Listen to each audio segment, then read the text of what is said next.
जय हिंद दोस्तों, स्वागत है आप लोगों का मेरे YouTube चैनल पर। आशा करता हूं कि आप सभी लोग स्वस्थ होंगे, मस्त होंगे और अपनी पढ़ाई में व्यस्त होंगे। मैं आप लोगों के सामने कक्षा 9 के साइंस के एक बहुत ही महत्वपूर्ण टॉपिक कोशिका के बारे में आज आप लोगों को बताऊंगा। कोशिका यानी इंग्लिश में इसको कहते हैं सेल, ठीक। और इसमें सबसे पहले अगर कोशिका की बात करें कि कोशिका कहते किसे हैं या कोशिका है क्या, तो कोशिका सबसे पहले अगर तो जीवों की सूक्ष्म संरचनात्मक एवं क्रियात्मक इकाई को कोशिका कहते हैं, ठीक। फिर से सुन लीजिए, जीवों की सूक्ष्म संरचनात्मक एवं क्रियात्मक इकाई को कोशिका कहते हैं, ठीक।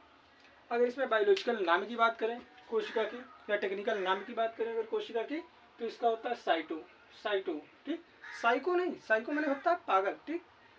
साइको नहीं होगा, ठीक। इसमें समझिएगा कोशिका का अगर टेक्निकल नाम की अगर बात करें या बायोलॉजिकल नाम की बात करें तो होता है साइटो। और इसके अध्ययन की अगर बात करें जिसके बारे में हम कोशिका का अगर अध्ययन कर रहे हैं तो वो किसके अंतर्गत आएगा?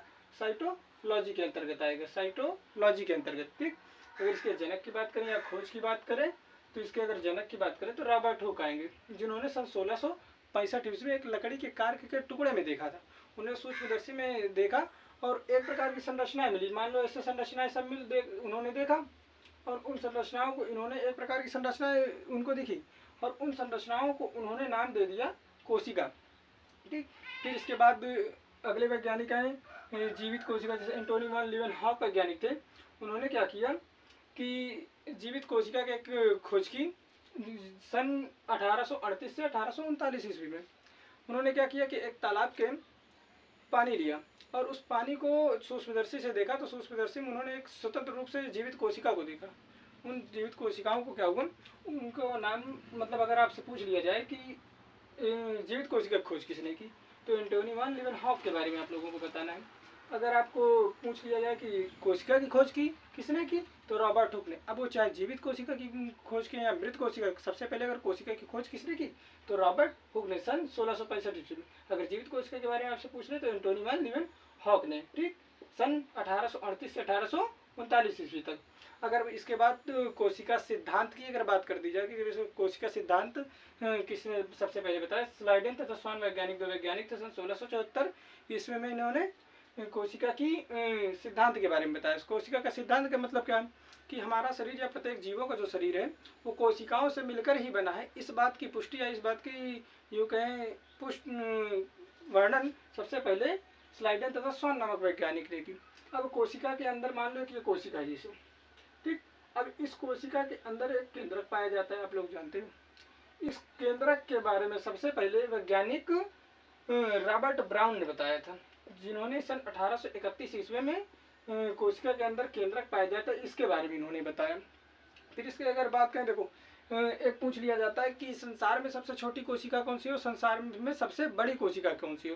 तो ये और एक पूछ लेता है कि हमारे शरीर में कौन सी सबसे छोटी कोशिका होती है और हमारे शरीर में सबसे बड़ी कोशिका कौन सी होती है, ठीक। तो अगर ओवरऑल संसार की अगर बात करें हम सबसे छोटी कोशिका की, तो सबसे छोटी कोशिका होती है, अगर संसार की बात करते हैं तो होती है वो माइक्रोप्लाज्मा। माइक्रोप्लाज्मा। अगर संसार में ही सबसे अगर बड़ी कोशिका की अगर बात कर दी जाए कि हमारे मतलब इस संसार में सबसे बड़ी कोशिका कौन सी होती, तो होती है शुतुरमुर्ग का अंडा। शुतुरमुर्ग का अंडा सबसे बड़ी अगर कोशिका की बात करें संसार में, ओवरऑल पूरे संसार की अगर बात करें, ठीक। फिर इसके बाद देखो अगर हमारे शरीर की अगर बात कर दी जाए कि हमारे शरीर में सबसे छोटी और बड़ी कौन सी पाई जाती है, लंबी कौन सी कोशिका पाई जाती है, अक्सर देखो कि कंपटीशन लेवल की एग्जामों में ये सारी चीज़ें पूछा करता है, ठीक। तो ये सारी चीज़ें हम बड़े ध्यान से पढ़ेंगे और इसको याद रखेंगे, ठीक। तो सबसे अगर मानव में सबसे छोटी कोशिका की अगर बात करें तो मानव सबसे छोटी कोशिका होती है शुक्राणु। शुक्राणु, ठीक, जिसको इंग्लिश में कहते हैं स्पर्म। अगर मानव में ही सबसे अगर बड़ी कोशिका की अगर बात कर दी जाए, ठीक, तो उसमें होता है सबसे बड़ी अगर कोशिका की बात करें, सबसे अगर बड़ी कोशिका की बात करें वो होती है अंडाणु, एक। अगर एक पूछ लेता है कि मानव में ही सबसे लंबी अगर कोशिका कौन सी होती है, सबसे अगर लंबी कोशिका की अगर बात कर दी जाए तो सबसे लंबी कोशिका होती है न्यूरॉन यानी तंत्रिका कोशिका, ठीक, जो हमारे मस्तिष्क में पाई जाती है। अब एक चीज़ देखो समझिएगा, ये जो न्यूरॉन होता है मतलब तंत्रिका कोशिका होती है हमारे मस्तिष्क में पाई जाती है, मस्तिष्क के आंतरिक दीवारों भागों में, ठीक। अब आंतरिक भागों में तो पाई जाती है, लेकिन कभी कभी ये पूछ लेता है कि विभाजन रहित या विभाजन मतलब जिस कोशिका का विभाजन ना होता हो वो कोशिका कौन सी होती है, तो न्यूरॉन ही होती है हमारी जो कोशिका होती है मस्तिष्क में जो पाई जाती है तंत्रिका कोशिका। इसका विभाजन नहीं होता है। अब विभाजन का मतलब क्या होगा, देखो जैसे हमारे शरीर में चोट लग गई, कहीं कट फट गया, नुकसान हो गया, कहने का मतलब जहाँ टूट फूट हो गई, तो उन टूट फूटों में विभाजन का मतलब क्या होता है, इसमें क्या हो, जो कोशिकाएं विभाजन कर लेंगी जल्दी, तो वहाँ की जो शरीर की टूट फूट होगी, मान लो हमारा ये अंग कट गया, यहाँ कट गया, यहाँ कट गया, तो उसको जल्दी ठीक करने में अगर कोशिका विभाजन हो रहा है तो जल्दी ठीक हो गए, अगर कोशिका विभाजन नहीं हो रहा है तो वहाँ की चोट है या टूट फूट है वो जल्दी ठीक नहीं हो पाएगी। तो इसके लिए क्या होता है, अगर पूछ ले कि कहीं विभाजन रहित कोशिका की अगर बात कर दिया तो न्यूरॉन होती है, मतलब तंत्रिका कोशिका की अगर बात करेंगे, ठीक। अब मान लो देखो, अगर एक बात और आ जाती है कि सबसे तेज विभाजन किस कोशिका में किसकी कोशिका होती है, ठीक। सबसे तेज विभाजन की अगर बात करें, सबसे तेज विभाजन जो होता है वो यकृत में होता है, ठीक। यकृत यानी लीवर में सबसे तेज विभाजन होता है। देखो अक्सर आप कभी देखिएगा कि अगर यकृत में अगर किसी प्रकार की चोट लग जाए या कहीं हो जाए तो वहाँ की चोट जल्दी ठीक हो जाती है। अब यहाँ तेज या यूँ कहें विभाजन कम होने का मतलब क्या हो, देखो जहाँ की कोशिकाएं जल्दी विभाजन कर लेंगी टूट फूट कर, तो वहाँ की जो टूट फूट होगी या वहाँ की चोटें होगी बहुत जल्दी ठीक हो जाएंगी। जहाँ की अगर कोशिकाएं जल्दी विभाजन कर रही हैं और जहाँ की कोशिकाएं विभाजन ठीक प्रकार से नहीं कर पा रही या करती ही नहीं है, वहाँ की आप देखोगे टूट फूट या चोटों को ठीक नहीं किया जा सकता। अगर आप लोग देखते हो आप लोग देखते होगे कि जब ट्रैफिक पुलिस भी आप लोगों को हमेशा हेलमेट लगाने के लिए कहती है गाड़ी में, वो क्यों लगाती है, क्योंकि मस्तिष्क में ये पाई जाती है तंत्रिका कोशिका। अब जो तंत्रिका कोशिका होती है ये क्या होती है, विभाजन तो करती नहीं है कि मान लो विभाजन करती हूँ कि एक कोशिका से दो कोशिका, दो से चार ऐसे बन जाए, ये विभाजन तो करती नहीं है। अब मान लो मस्तिष्क में अगर चोट लग गई, अब मस्तिष्क में अगर चोट लग गई, अब वो तो विभाजन करेगा ना, तो मस्तिष्क की चोट तो फिर ठीक नहीं होगी, मान यहाँ टूट फूट को ठीक नहीं हो पाएगी।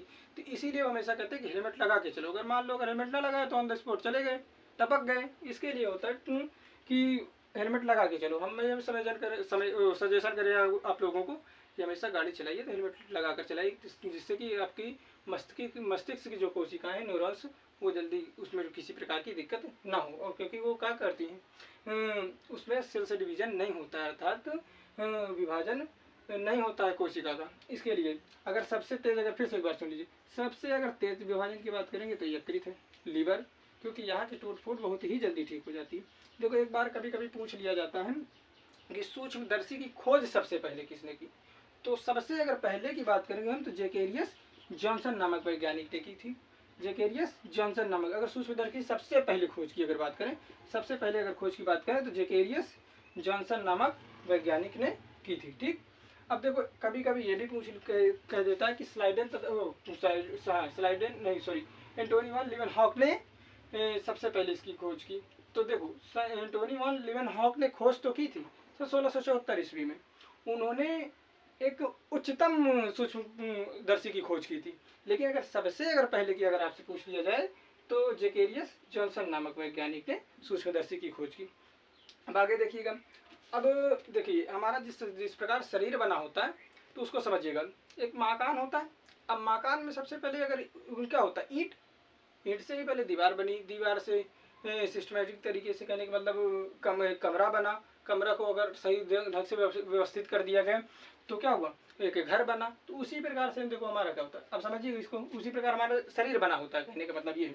तो हमारे अगर कहने का मतलब तमाम सारी ईंटों को कर लिएगा और उसको एक दीवार बना गई। अब आप कहोगे कि ईंट, एक मकान में बालू भी लगती है, गिट्टी भी लगती है, सरिया भी लगती है, मान लो सारी चीज़ें लगती हैं एक मकान में।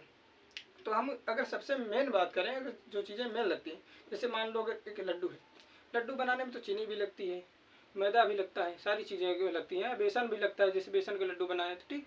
जैसे हमने बूंदी के लड्डू मान लिया, तो बूंदी में लड्डू में अगर सबसे पहले बात बूंदी के छोटे छोटे कण होंगे, ठीक, इन कणों से मिलकर ये पूरा लड्डू बना है।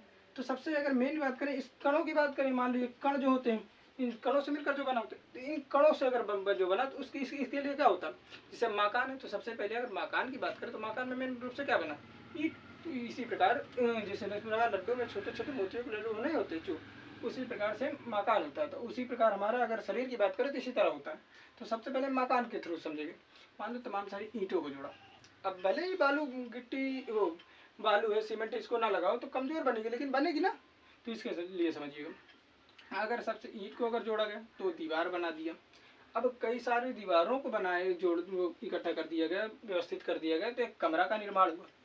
अब उन कमरों को अगर सही तरीके से व्यवस्थित कर दिया जाए, ठीक, तो एक मकान का, एक घर का निर्माण हो जाएगा। ठीक उसी प्रकार हमारे शरीर का भी होता है।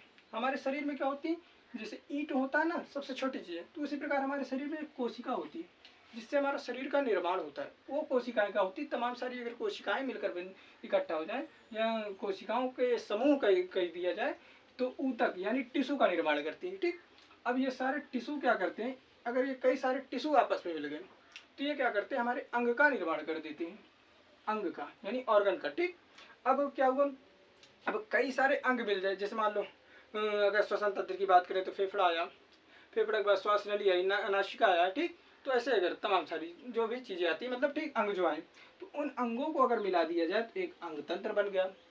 अब अंग तंत्र में आप लोग जानते हो श्वसन तंत्र, परिवहन तंत्र, उत्सर्जन तंत्र, ठीक, और पाचन तंत्र। ठीक, और इन अंगों को, तंत्र को अगर सही ढंग से व्यवस्थित किया गया, कहने का मतलब तो एक शरीर का निर्माण हुआ। ठीक, एक शरीर का निर्माण हुआ।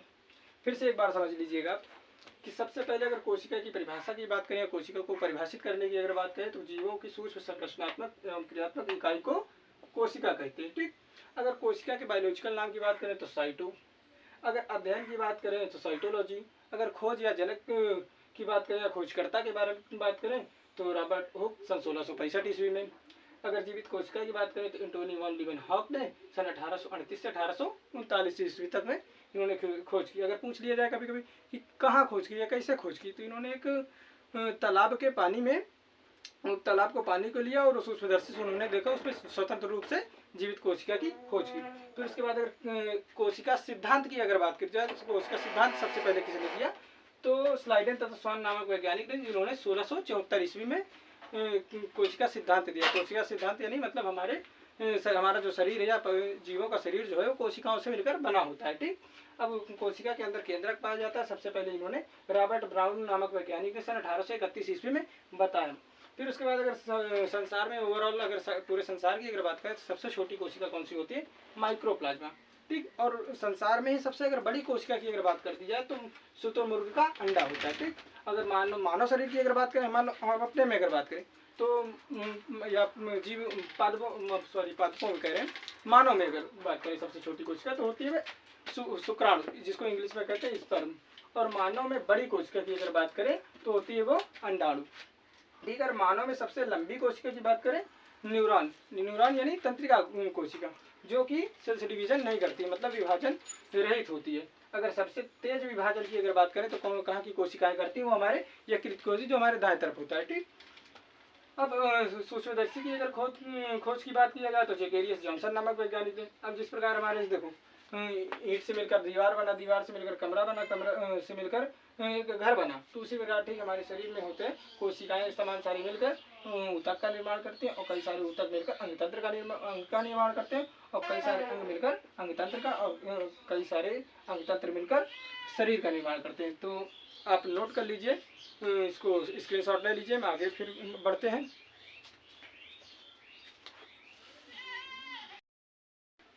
तो अभी तक आप लोगों ने पढ़ा कि कोशिका किसे कहते हैं, कोशिका के काफ़ी चीज़ों के बारे में पढ़ा, कोशिका की खोज किसने की, कोशिका के सिद्धांत किसने दिए। अब हम पढ़ेंगे कोशिका के अंगों के बारे में, सेल्स ऑर्गन्स के बारे में। अब हम पढ़ेंगे पहले सबसे पहले होता है कोशिका के अंग है क्या। ठीक, तो कोशिका के अंदर जो पाए जाने वाले अंग होते हैं, कोशिका के अंदर जो पाए जाने वाले अंग होते हैं उन्हें हम क्या कहते हैं, कोशिकांग कहते हैं। क्या कहलाते हैं, कोशिकांग कहलाते हैं। कोशिका के अंदर पाए जाने वाले अंग क्या कहलाते हैं, कोशिकांग कहलाते हैं। अब देखो कोशिका के तमाम सारे अंग पाए जाते हैं कोशिका में, तो सबसे पहले उन अंगों में सबसे पहले अगर देखा जाए तो जो होती है कोशिका भित्ति के बारे में हम पढ़ेंगे, कोशिका भित्ति के बारे में, जिसे इंग्लिश में कहते हैं सेल वॉल। अब ये सेल वॉल होता क्या है, देखो कोशिका के जो सबसे बाहरी परत होती है ना, सबसे बाहरी दीवार की अगर बात करें तो जो सबसे बाहरी दीवार होती है, मान लो कि ये कोशिका है,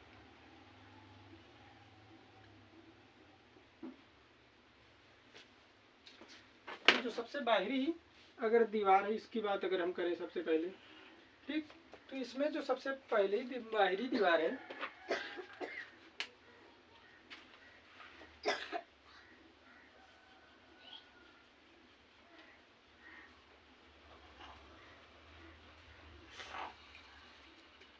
देखो सबसे पहले जो बाहरी दीवार है ना, ये वाली आप लोग देखोगे साइड जो है, इस बाहरी वाली दीवार को हम सबसे पहले क्या कहते हैं, कोशिका भित्ति कहते हैं, जो सबसे बाहरी दीवार होती है।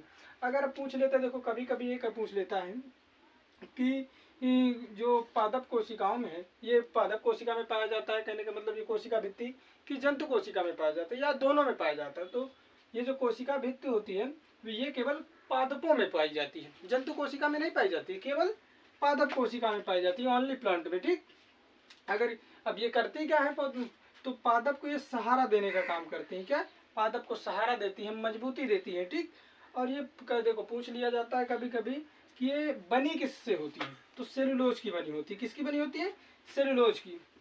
अब ये सेलुलोज देखो, अब एक ये पूछ लिया जाता है कि देखो अगर पेड़ पौधों से जो भी चीज़ें बनी होती हैं, पादपों से जो भी चीज़ें बनी होती हैं, उनमें सब में सेलुलोज पाया जाता है। अगर आपसे कोई पूछे कि जैसे कपड़े में, मान लो कपड़ा भी हमारा पादप से बना है, कपास यानी पेड़ पौधे से प्राप्त हुआ, रुई है ये जिसे कहते हैं। ठीक, तो उसमें भी सेलुलोज पाया जाएगा। कागज़ है, कागज़ भी से पादपों से ही बनाया जाता है, तो उसमें भी सेलुलोज पाया जाएगा। अगर आपसे पौधों से बनी कोई चीज़ें अगर आपसे पूछे उसमें कौन सी चीज़ें बनी होती है, उसमें क्या पाया जाता है, तो सेलुलोज ठोक दीजिएगा। ठीक, एकदम करेक्ट होगा आपका। अगर अब बात करें तो ये पौधों को देखो क्या मजबूती देती है। अब जैसे आप लोगों में चोट लग जाती है, अब बचाने की, अगर कोशिका को सुरक्षा करने की बात करें तो कोशिका को सुरक्षा देने का काम करती है। जैसे आप लोगों में क्या होता है, हम लोगों में क्या होता है, अगर हमारी कोशिका की सुरक्षा कौन करते हैं, जैसे हमारे ये कपड़े, हाँ, और जंतु कोशिका जंतुओं का करते हैं उसे रोम, बाल, त्वचा बाहरी ऐसी। ठीक, तो उसी प्रकार इसमें होते हैं जो पादपों की अगर सुरक्षा करते हैं, उनकी जो बाहरी छाल होती है ना, जो कोशिका भित्ति, ये बाहरी एक दीवार होती है, ये क्या करती है, पादपों को सुरक्षा प्रदान करती है, दृढ़ता प्रदान करती है, मजबूती प्रदान करती है, यानी सहारा देती है। किनको देती है, पादपों को। और ये केवल किसमें पाई जाती है, प्लांट में, पादपों में केवल पाई जाती है, केवल पादपों में पाई जाती है। देखिए अब हम बात करेंगे कोशिका झिल्ली के बारे में। अगर कोशिका अंग के दूसरे अंग की अगर बात करेंगे, हम कोशिका झिल्ली के बारे में बात करेंगे। अब कोशिका झिल्ली होती क्या है, देखो कोशिका का अंदर वाला जो आवरण होता है, कोशिका का अंदर वाला जो आवरण होता है उसे हम क्या कहते हैं, कोशिका झिल्ली कहते हैं। क्या कह सकते हैं, कोशिका का अंदर वाला भाग कोशिका झिल्ली कहलाता है। अब कोशिका झिल्ली होती क्या है, जरा सब देखिए, समझिएगा। अब कोशिका झिल्ली होती क्या है, जैसे आप लोग बाजार जाते हो, मार्केट जाते हो, तो आप लोग कई सारी सब्जियों को खरीदते हो, जैसे आलू, टमाटर, भिंडी, मिर्चा, जो भी खरीदते हो, उसको एक पॉलीथीन में लेते हो, तो पॉलीथीन के अंदर वो सारी चीज़ों को भर लेते हो। तो ठीक उसी प्रकार ये भी होती है, हमारी जो कोशिका झिल्ली होती है, ये कोशिका झिल्ली क्या करती है, जो कोशिका के अंदर तमाम सारे अंग पाए गए या अंगक पाए गए, उन सभी अंगों को क्या करती है, इसी झिल्ली में स्टोर रखे रहती है। कहने का मतलब इसी झिल्ली में सारे कोशिका के अंग होते हैं। ठीक, अब ये इसके अगर विशेषता की अगर बात करें, ठीक, तो ये क्या करती है, कोशिकाओं को क्या होता है, कोशिका को बाहरी वातावरण से अलग करती है। जैसे बाहरी वातावरण क्या, देखो प्रत्येक जीव में बाहर का वातावरण, वायुमंडलीय वातावरण, एटमॉस्फेयर जो होता है वो अलग होता है, और अंदर के शरीर का जो तापमान या टेम्परेचर या वातावरण जो होता है वो अलग होता है। तो सेम ये जो कोशिका भित्ति कोशिका झिल्ली होती है, ये क्या करती है, बाहरी वातावरण को कोशिका से अलग कर देती है। मतलब बाहर का वातावरण अलग और अंदर का वातावरण अलग। अब जिसमें कोशिका झिल्ली जो होती है, ये वाली लेयर होती है, अंदर वाली, देखो बाहरी वाली अगर भाग की अगर बात करें, ये वाले पार्ट को अगर बात करें, ये जो रेड कलर से बनी हुई है, ये रेड कलर से, ये कोशिका भित्ति होती है, जो सबसे बाहरी दीवार होती है। लेकिन आंतरिक दीवार, ये अंदर वाला जो भाग होता है, ये जो काले पेन से लिखा हुआ, ये होती है कोशिका झिल्ली। इसको प्लाज्मा झिल्ली के नाम से भी जानते हैं, इसको इंग्लिश में कहेंगे सेल मेम्ब्रेन के नाम से भी। ठीक, अगर इसकी वातावरण जैसे कोशिका के बाहरी वातावरण से अलग करती है।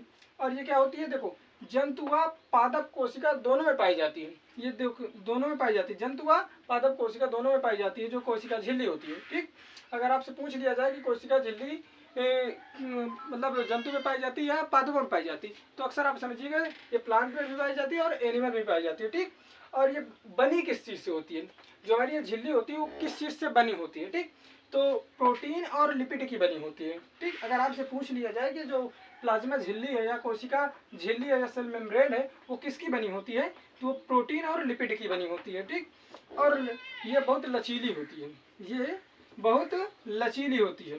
अगर आपसे पूछ लिया जाए कोशिका का बाहरी, मान लो कोशिका की विशेषता क्या है, तो कोशिका को बाहरी वातावरण से अलग करती है।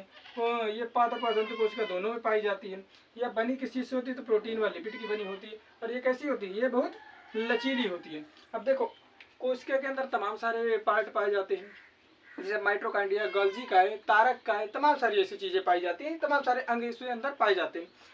अब ये क्या करती है कि जो कोशिका झिल्ली होती है, ये कुछ ही पदार्थों को अंदर आने देती है और कुछ ही पदार्थों के बाहर जाने देती है। जैसे हम लोग श्वसन करते हैं, अब श्वसन के समय जब हम लोग ऑक्सीजन को ग्रहण करते हैं, तो ऑक्सीजन श्वसन नलिकाओं के द्वारा हमारे प्रत्येक कोशिकाओं में पहुंच जाए। अब तो वो जो श्वास होती है, मतलब ऑक्सीजन होती है, वो ऑक्सीजन को अंदर ले लेती है।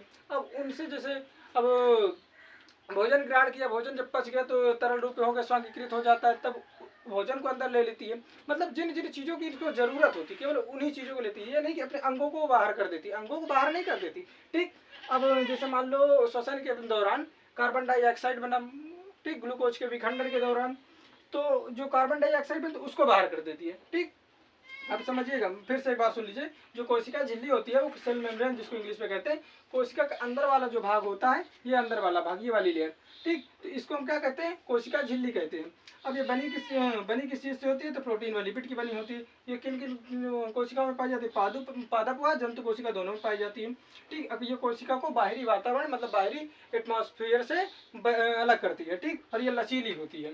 ठीक, अब जंतु, अब समझिएगा जंतु क्या होते हैं। जंतु मतलब जो कहने का मतलब हर जगह चल फिर सकते हैं, गति कर सकते हैं। ठीक, और पादप किन्हें कहेंगे, जैसे एक ही जगह खड़े होकर हिल डुल करते रहे, उन्हें हम क्या कहेंगे, मान लो इधर उधर हिलते रहे, उनके क्या कहेंगे, पादप कहेंगे, जो एक ही जगह स्थिर रहेंगे, कहने का मतलब। ठीक, अब तो इसको स्क्रीनशॉट ले लीजिए, आगे हम पढ़ें कोशिका के अंगों के बारे में। अगर तो माइटोकॉन्ड्रिया के बारे में, अगर माइटोकॉन्ड्रिया देखो होता क्या, दोहरी झिल्ली युक्त एक कोशिकांग होता है जो कोशिका के अंदर पाया जाता है। ये यहाँ देख सकते हो आप, चित्र थोड़ा सा बना हुआ है। ठीक, अगर इसको माइटोकॉन्ड्रिया के हिंदी के अगर कहें तो सूत्रकणिका के नाम से जानते हैं। और ये माइटोकॉन्ड्रिया जो होता है ये श्वसन से संबंधित होता है। आप लोग जब सांस लेते हो तो तो ऑक्सीजन आती है, तो ऑक्सीजन क्या करते हैं, हीमोग्लोबिन ऑक्सीजन को अवशोषित कर लेता है और वो हमारे कोशिका में पहुंचा देता है। कोशिका में पहुंचाने के बाद ही माइटोकॉन्ड्रिया में पहुंचा, जिसमें क्या है, ग्लूकोज का विखंडन होता है। अब ग्लूकोज का विखंडन देखो कभी कभी पूछ लेता है, जो माइटोकॉन्ड्रिया में होता है एक साइकिल चलती है, उस साइकिल का नाम पूछ लेता है। तो उस साइकिल के द्वारा हमारे क्या है, ऊर्जा का निर्माण होता है। तो उस साइकिल का नाम होता है क्रेब्स साइकिल। कभी कभी पूछ लेता है कि क्रेब्स साइकिल की खोज किसने की, तो क्रेब्स नामक वैज्ञानिक ने क्रेब्स साइकिल की या क्रेब्स चक्र की खोज की। अब श्वसन के दौरान, इस क्रेब्स साइकिल के दौरान जब ये होती है तो 38 ATP का निर्माण होता है। अब ये 38 ATP जो होते हैं वे एक ग्लूकोज अणु का निर्माण करते हैं। ठीक, अब देखो इसके खोजकर्ता कभी कभी पूछ लेता है, तो सबसे पहले अगर खोजकर्ता या माइटोकॉन्ड्रिया की अगर बात करें तो होता है जो कोलिकर, जिन्होंने सन 1880 ईस्वी में इसकी खोज की थी माइटोकॉन्ड्रिया की। देखो कोई बहुत से लोग बताते हैं कि जो माइटोकॉन्ड्रिया की खोज हुई या माइटोकॉन्ड्रिया की खोज की वो अल्टमान नामक वैज्ञानिक ने की थी। अल्टमान जो वैज्ञानिक थे सन 1890 में इसकी कोशिका में उपस्थिति बताई थी। लेकिन सबसे पहले अगर बात करें तो कोलिकर नामक जो वैज्ञानिक थे सन 1880 में माइटोकॉन्ड्रिया की खोज की। बहुत से लोग बताते हैं कि अल्टमान माइटोकॉन्ड्रिया की खोज करता है, लेकिन अल्टमान है हम मानते हैं, लेकिन कोलिकर सबसे पहले बताए थे। फिर उसके बाद कोशिका में इसकी उपस्थिति की अगर बात करें वो अल्टमान ने सन 1890 ईस्वी में बताया था। देखो जब कोशिका में इसकी उपस्थिति के बारे में बताता तो उन्होंने सबसे पहले इसका नाम दिया था बायोप्लास्ट के नाम दिया था। फिर उसके बाद एक वैज्ञानिक आए, उन्होंने ये बायोप्लास्ट का नाम माइटोकॉन्ड्रिया नाम दे दिया। ठीक, अब देखो कभी कभी पूछ लेता है कि जो क्या है माइटोकॉन्ड्रिया की जो आंतरिक दीवार है ना, जो अंदर वाली दीवार, ये मान लो ये दीवार, ये साइड जो आंतरिक जो दीवार है, इस दीवार को कहते क्या है, तो उस दीवार को जो आंतरिक दीवार है उसकी क्रस्टी नाम से जानते हैं। किस नाम से, क्रस्टी नाम से। अब देखो आप लोग ATP का मतलब ना समझे होगे, तो ATP का मतलब, ATP का फुल फॉर्म होता है एडिनो ट्राईफॉस्फेट। ठीक, अगर इसको ATP होता क्या है, ठीक, ATP जो है ये हमारे ऊर्जा का संग्रहालय होता है। मान लो हमारे शरीर में ऊर्जा का निर्माण हुआ, हमने भोजन किया, भोजन पाचन हुआ और श्वसन के दौरान ऑक्सीजन ग्लूकोज का विखंडन करता है और ऊर्जा का निर्माण करता है। अब ऊर्जा का निर्माण करता है तो वो जो ऊर्जा होती है कहाँ इकट्ठा रहती है, किस रूप में इकट्ठा रहती है, तो एटीपी अणुओं के रूप में इकट्ठा रहती है। इसीलिए एटीपी को हम कह देते हैं कि ऊर्जा का संग्रहालय की, क्योंकि कभी कभी पूछ लेता है, पेपरों में पूछ लिया जाता है। जैसे एक बार अभी एक एग्जाम में पूछा था कि एटीपी को क्या कहा जाता है, तो उसमें ऑप्शन में दिया था कि ऊर्जा संग्रहालय के नाम से जानते हैं। ठीक, अब देखो कभी एक चीज़ और पूछ लेता है आप लोगों से हमेशा कि ऊर्जा का शक्तिग्राह किसे कहते हैं, या कोशिका का शक्तिग्राह किसे कहते हैं, या एनर्जी पावर हाउस किसे कहते हैं। ठीक, या एनर्जी का पावर हाउस किसे कहते हैं, या ऊर्जा का पावर हाउस किसे कहते हैं, तो किसे कहते हैं, माइटोकॉन्ड्रिया को। आप इसको लगा दीजिएगा। ठीक, माइटोकॉन्ड्रिया को ही ऊर्जा का शक्तिग्राह कहें, या कोशिका का शक्तिग्राह कहें, या एनर्जी पावर हाउस कहें, या तो कहें ऊर्जा का पावर हाउस कहें।